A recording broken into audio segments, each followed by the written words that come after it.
जय श्री कृष्ण। राधे राधे। जय श्री कृष्ण।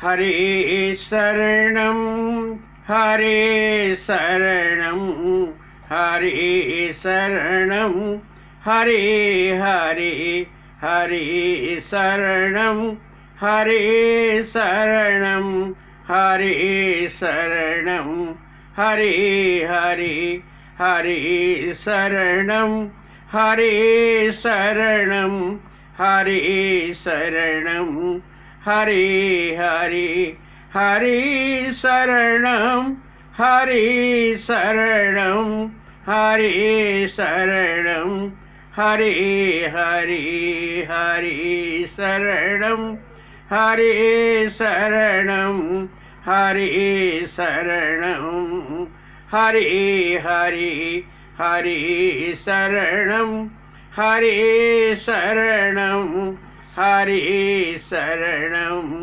हरि हरि। सुखदेव जी वर्णन करते हैं कि राजन, विगत कथा प्रवचन में आपने श्रवण किया अधर्म वंश ध्रुव भक्ति। आज आपको एक दिव्य कथा का पारायण कराते हैं। राजन, ध्यानपूर्वक चित्त लगाकर श्रवण कीजिए। ध्रुव का विवाह शेषमाल ऋषि की पुत्री भृमि से हुआ। भृमि ने 2 पुत्रों को जन्म दिया, एक कल्प और दूसरा वस्त्र।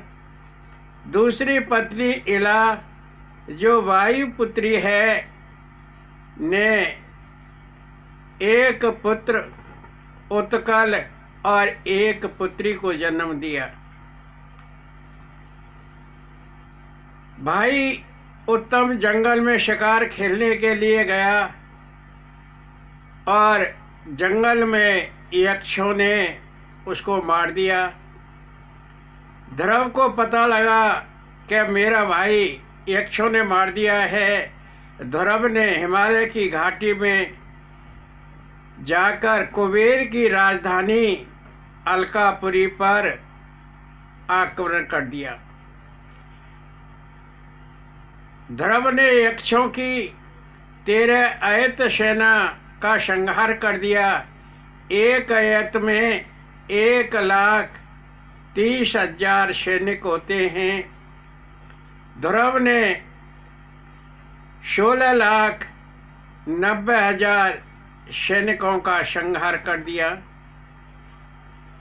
पितामह मनु को पता लगा और स्वयंभव मनु तुरंत ध्रुव के पास पहुंचे और ध्रुव से कहा कि बेटा ध्रुव, तुम्हारे भाई को एक यक्ष ने मारा था, एक यक्ष ने अपराध किया था। उत्तम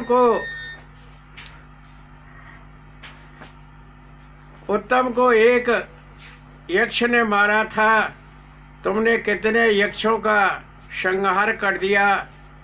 क्रोध शांत करो, क्रोध कभी कल्याणकारी नहीं होता है। भगवान श्री कृष्ण का स्मरण करो, आपका कल्याण होगा। कहकर स्वयंभव मनु ब्रह्मावर्त में चले गए। अपनी राजधानी बहिष्मति चले गए। सुनकर के यक्षों का संहार हो गया है, कुबेर पधारे और ध्रुव ने कुबेर को नमस्कार किया और स्तुति की। कुबेर ने कहा कि क्षत्रिय कुमार, तुम विशुद्ध हृदय हो। तुमने अपने दादा स्वयंभव मनु के कहने से बैर त्याग दिया। तुम्हारे भाई उत्तम को यक्षों ने नहीं मारा। काल बलवान है, क्रोध पाप का मूल है। क्रोध के कारण ही पाप होता है। मैं आपसे बड़ा प्रसन्न हूँ, आप मुझसे वर मांगिए। जा पर कृपा राम की होई, ता पर कृपा करे सब कोई मानस। ध्रुव ने कहा कि मेरे मन में भगवान श्री वासुदेव की स्मृति सदैव बनी रहे, मुझे यही वर दीजिए। कुबेर ने तथास्तु कहा और वो चले गए। सुखदेव जी वर्णन करते हैं कि राजन ध्रुव ने 36,000 वर्ष तक राज्य किया और 36,000 वर्ष राज करने के बाद ध्रुव ने अपना राज्यपाट पुत्र उत्कल को सौंप दिया और बद्रिका चले गए। बद्रिका जाकर भगवान के ध्यान में रत हो गए। देह की शुद्ध बुद्ध नहीं रही और भरत जी ब्राह्मी स्थिति में पहुंच गए और कहने लगे, अहम ब्रह्मा अस्मि, मैं ही ब्रह्म हूँ। भगवान का और भक्त ध्रुव का एकीकरण हो गया। भरत एकात्म भाव को प्राप्त हुआ। सुखदेव जी वर्णन करते हैं कि राजन एक सुंदर विमान आया और बड़ा दैदीप्यमान विमान चंद्रमा के समान दमक रहा, चारों दिशाएं प्रकाशित हो गईं। जैसे ही ध्रुव विमान में चढ़ने के लिए तैयार हुआ, काल आकर साक्षात मूर्तवान हो गया। ध्रुव काल के सिर पर पैर रखकर अर्थात मृत्यु के सिर पर पैर रखकर उस अद्भुत विमान में चढ़ा और भगवान के पार्षद नंद और सुनंद ध्रुव को लेकर चले। जब लेकर चले तो ध्रुव ने पूछा कि पार्षदों, मेरी माँ को भी ले चलो। भगवान के पार्षदों ने कहा, नंद सुनंद ने कहा कि देखो वो तुम्हारी माँ आगे आगे जा रही है, वो भगवान के गोलोक धाम को जा रही है। शिव जी वर्णन करते हैं कि भगवान के पार्षद नंद सुनंद ध्रुव को लेकर ध्रुवलोक को चले गए। शौनक मुनियों, मात्र 5 वर्ष की अवस्था में बालक ध्रुव ने केवल 6 मास तक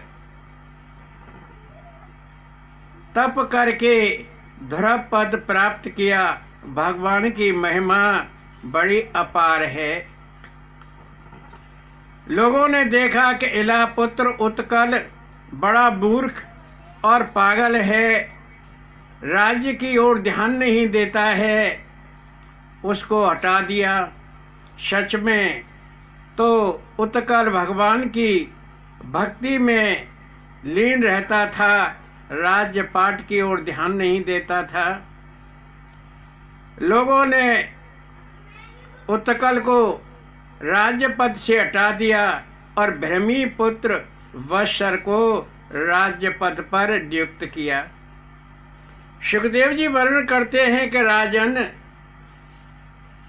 राजा वत्सर का विवाह स्वरवीची से हुआ और स्वरवीची के 6 पुत्र हुए, पुष्प, पार्ण, ईश्व, ऊर्ज, तिग्मकेत, वसु और जय। इसी वंश में आगे चलकर उन्मुख नाम के राजा हुए उनकी पत्नी का नाम पुष्करिणी और पुष्करिणी ने 6 पुत्रों को जन्म दिया। अंगशुम्ना, ख्याति, क्रतु, अंगिरा और गय। गय सबसे बड़ा पुत्र है और गय की पत्नी का नाम सुनीता। सुनीता ने एक पुत्र बेन नामक जना और बेन एक कुख्यात राजा प्रसिद्ध हुआ। बेन कहते हैं जो दूसरों को दुख देता है वह बेन कहलाता है। देवों ने बेन को मार दिया और उसके दाएं हाथ का मंथन किया और उसके हाथ से यमज रूप में एक पुरुष और एक स्त्री प्रकट हुए। पुरुष साक्षात विष्णु अवतार और स्त्री साक्षात लक्ष्मी अवतार हुई। पुरुष का नाम रखा गया पृथु और स्त्री का नाम रखा गया अर्ची। सुखदेव जी वर्णन करते हैं कि राजन, पृथु का विवाह अर्ची से हुआ और पृथु ही इस धराधाम का प्रथम राजा कहलाया। पृथु द्वारा अर्ची ने 5 पुत्रों को जन्म दिया। विजताश, हर्षकच्छ, धूम्रकेश, द्रवण, बिरक। पृथु सार्वभौम राजा था। उसके धनुष का नाम आजगव था। पृथु के राज्य काज में पृथ्वी ने अन्न आदि देना बंद कर दिया। प्रजा बड़ी दुखी हो गई और राजा के पास पहुंची। राजा ने अपना आजगव नाम का धनुष ताना और पृथ्वी को ललकारा। पृथ्वी ने गो रूप धारण किया और भागने लगी। पीछे पीछे राजा और आगे आगे गो रूप पृथ्वी भागती जा रही है। जब पृथ्वी ने देखा कि राजा मुझे मार देगा तो गोरूप धारण की हुई पृथ्वी राजा की शरण में आ गई और राजा से कहा कि राजन, मैं निरपराध हूँ, मुझे क्यों मारते हो? मुझे मारकर तुम कहाँ रहोगे? राजाओं ने मेरा पालन बंद कर दिया है। भ्रष्ट दुराचारी राजा हो गए हैं। दुष्ट चोर लुटेरे आदि सब मुझे खाते रहते हैं। राजन, स्त्री का बदया जगत में नहीं सोए महाराज। यदि स्त्री का अपराध भी करुणा करे समाज। स्त्री का बदया जगत में नहीं सोए महाराज। यदि स्त्री का अपराध भी करुणा करे समाज। तो पृथ्वी ने कहा कि राजन, इस संसार सागर में स्त्री का वध आपको शोभा नहीं देता है। यदि स्त्री एक बार को अपराध भी कर बैठे तो समाज उसको करुणा से ही देखता है। राजन, आप ही बड़ा रूप धारण करके लोगों के कल्याण हेतु मुझे रसातल से लाए थे, इसलिए आपका नाम पृथु कहलाता है। अब मुझे मानना चाहते हो, मैंने सब कुछ अपने अंतःकरण में छिपा रखा है। राजन, आप मेरा दोहन करो, आपका कल्याण होगा। सुखदेव जी वर्णन करते हैं कि राजन, राजा ने पृथ्वी का दोहन किया, पृथ्वी को समतल किया और पृथ्वी इच्छित अन्न पाय देने लगी। नगर आदि राजा पृथु ने बसाए। स्वयंभव मनु को वश बनाया। पृथ्वी धन धान्य प्रदान करने लगी। बृहस्पति को वश बनाया और पृथ्वी संज्ञान दूध रूप में देने लगी। इंद्र को वश बनाया। पृथ्वी वीर तेज दुग्ध रूप में प्रदान करने लगी। असुर ने प्रहलाद को वश बनाया और उन्होंने मदिरा प्राप्त की। गंधर्वों ने विश्वावसु को वश बनाया। पृथ्वी ने संगीत रूपी दूध प्रदान किया। वसुओं ने मुखिया को वश बनाया और पृथ्वी उनके लिए कल्याणकारी सिद्ध हुई। सुखदेव जी वर्णन करते हैं कि राजन, सात्विक श्रद्धा धैर्य सोहाई, जो हरे कृपा हृदय बस जाई। के भगवान की कृपा से यदि सात्विक श्रद्धा रूपी गौ जीव के हृदय में बस जाए तो जीव का कल्याण हो जाता है। सकल पदार्थ है जगमाई, कर्महीन नर पावत नहीं। इस संसार सागर में सकल पदार्थ हैं, अनगिनत पदार्थ हैं। उनको प्राप्त करने वाला हो, कर्महीन नर को कुछ भी प्राप्त नहीं होता है। सुखदेव जी वर्णन करते हैं कि राजन, पृथु ने सत यज्ञ करने का संकल्प किया। राजा परीक्षित ने पूछा कि ब्राह्मण, राजा पृथु के 100 यज्ञ पूरे क्यों नहीं हुए? सुखदेव जी वर्णन करते कि राजन, ब्रह्मावर्त में सरस्वती नदी के पुलिन पर पृथु ने सत यज्ञ का अनुष्ठान किया। सरस्वती तहे पूर्व मुख सोही, ब्रह्मावर्त क्षेत्र मनोमोही। तहे पृथुले शतयज्ञ दीक्षा, देख इंद्र शन करे वीक्षा।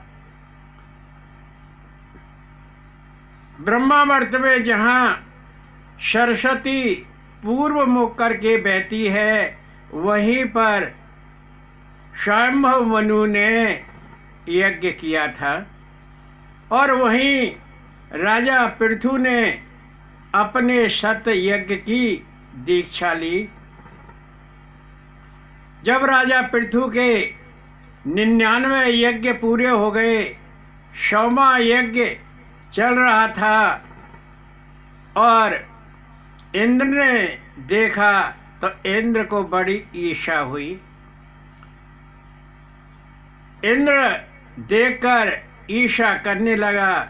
राजा पृथु के यज्ञ में मुनि संत गंधर्व देव यक्ष सिद्ध नंद सुनंद आदि सभी पधारे और अकेला इंद्र ईर्ष्या से देख रहा है। पृथु ने यज्ञ हेतु सबको आमंत्रित किया। पृथ्वी ने राजा को यज्ञ के लिए चारों पदार्थ भक्ष्य भोज्य चोष और लेह प्रदान किए। 4 प्रकार के पदार्थ होते हैं भक्ष्य, जिनका भक्षण किया जाता है। भोज्य, जिनको भोगा जाता है। चोष, जिनको चूस कर खाया जाता है। और लेह, जिनको लेही बनाकर जीव भक्षण करता है। सुखदेव जी वर्णन करते हैं कि इंद्र ने ईशावत यज्ञ अशु को चुरा लिया और अत्रि ने देख लिया। अत्रि ने घोड़ा चुराते हुए इंद्र को देखा। घोड़ा वासना का प्रतीक है। अत्रि ने पृथु को कहा कि इंद्र को मार दो, इसने आपके यज्ञ में विघ्न डाला है। पृथु नंदन विजिताश धनुष बाण लेकर इंद्र के पीछे दौड़ा, लेकिन इंद्र को मार नहीं सका, वापस आ गया। फिर पृथु ने अपना आजगव नामक धनुष ताना तो ऋतुजों ने कहा कि राजन, इंद्र को मत मारो, आपने दीक्षा ले रखी है, आप इंद्र का वध मत करो। इंद्र पहले ही निस्तेज हो चुका है, हम मंत्रों द्वारा इंद्र का हवन कर देंगे, इंद्र को हवन कर देंगे। सुखदेव जी वर्णन करते कि राजन, ऋतुजों ने मंत्रों द्वारा इंद्र को हवन हेतु आह्वान किया। इंद्र आसन हिलने लगा, इंद्र का आसन हिलने लगा और देखकर ब्रह्मा जी पृथु के पास पधारे। पृथु से कहा कि बेटा पृथु, 99 यज्ञ ही सही, एक यज्ञ छोड़ दो, 99 यज्ञ आपको पूर्ण फल प्रदान करेंगे। सुखदेव जी वर्णन करते हैं कि राजन, इंद्र को नहीं मारा और ब्रह्मा जी की बात राजा पृथु ने स्वीकार की।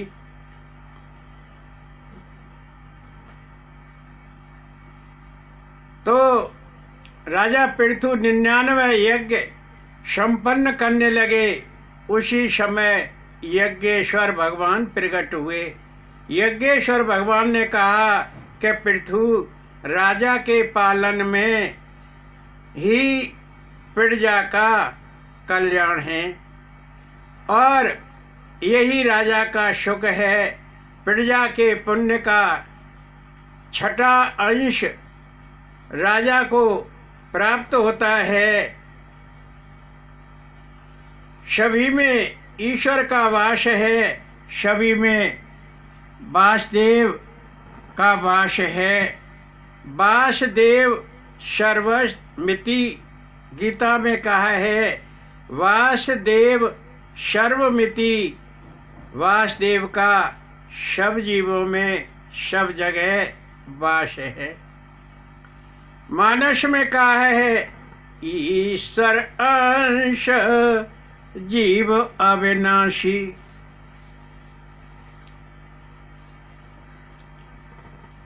तो ब्रह्मा जी ने कहा कि तुम्हें शनकादि के दर्शन होंगे।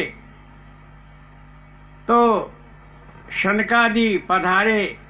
यज्ञेश्वर भगवान ने कहा कि मैं बहुत प्रसन्न हूँ, आप मुझसे वर मांगो। राजा पृथु ने कहा कि भगवान, मुझे 10,000 कान दो, जिससे मैं हर कथा का श्रवण कर सकूं।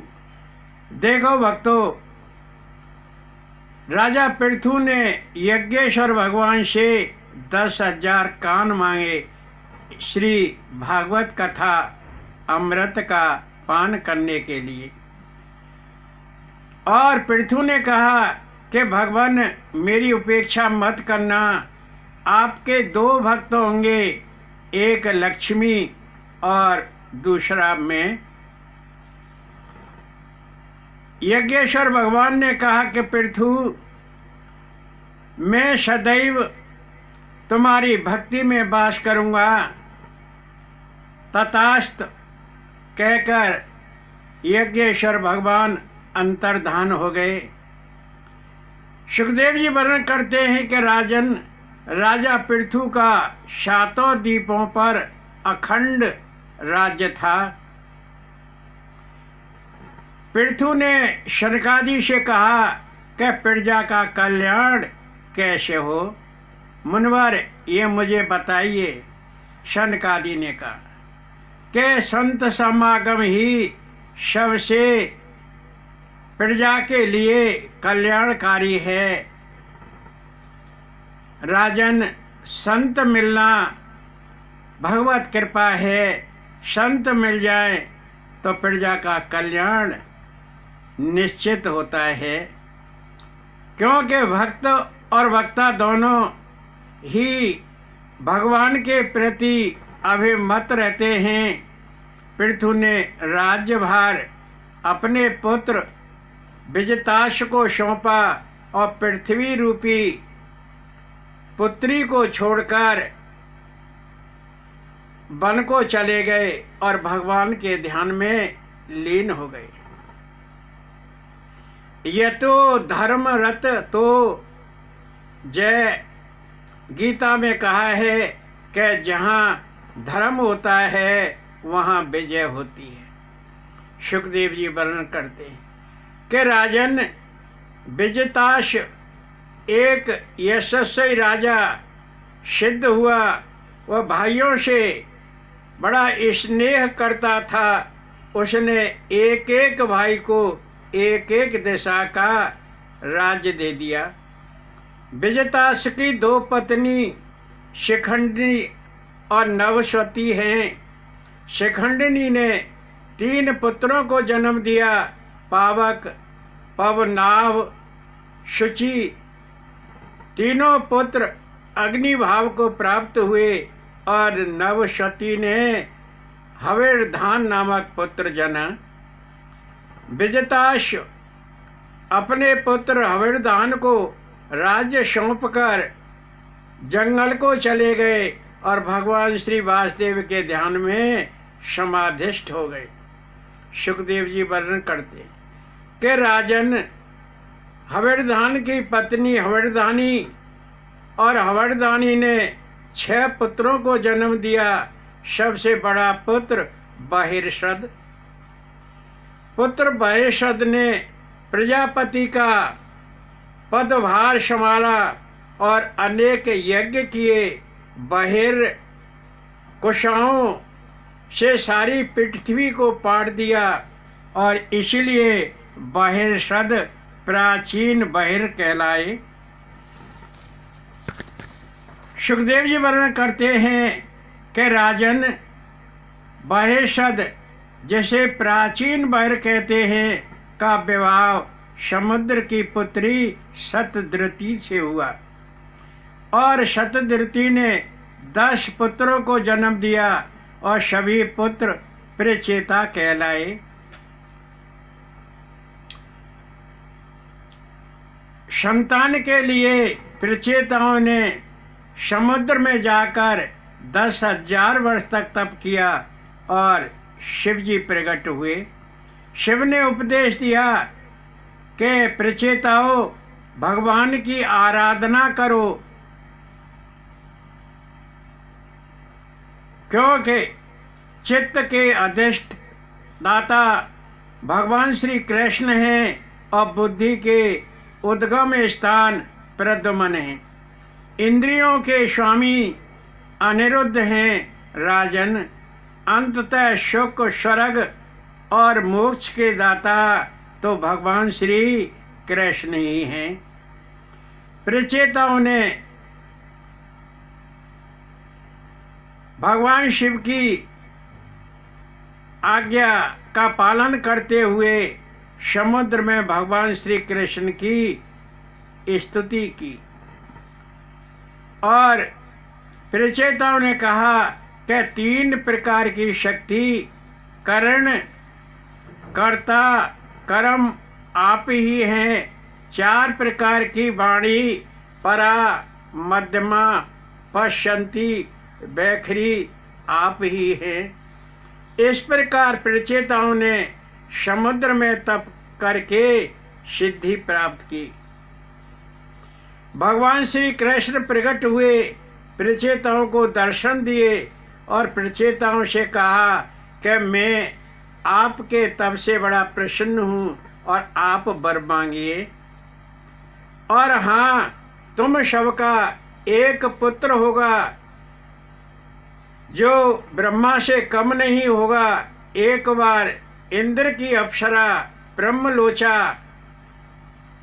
कंडू के तप के विनाश के लिए पधारी और यहाँ आकर एक कन्या को जन्म दिया। उस कन्या को छोड़कर वो स्वर्ग को चली गई और ब्रह्मलोचा की उस कन्या को वृक्षों ने पाला। तुम सबका एक धर्म, एक नाम, एक सा स्वभाव और सबका समान प्यार है। तुम सबकी एक ही पत्नी होगी। तुम सब उस कन्या से ब्याह रचा लो, आपका कल्याण होगा और 10 लाख वर्ष तक भोग भोगना। तुम अविचल भक्ति करके मुझको प्राप्त होगे। सुनकर प्रचेताओं का सारा मल नष्ट हो गया। प्रचेता भगवान श्री कृष्ण की भक्ति में लीन हो गए। प्रचेताओं ने कहा कि भगवान हमें ऐसा वर दो जो भगवान श्री कृष्ण के संतोष का हेतु हो। सुखदेव जी वर्णन करते हैं कि भगवान ने तथास्तु कहा और अंतर्धान हो गए।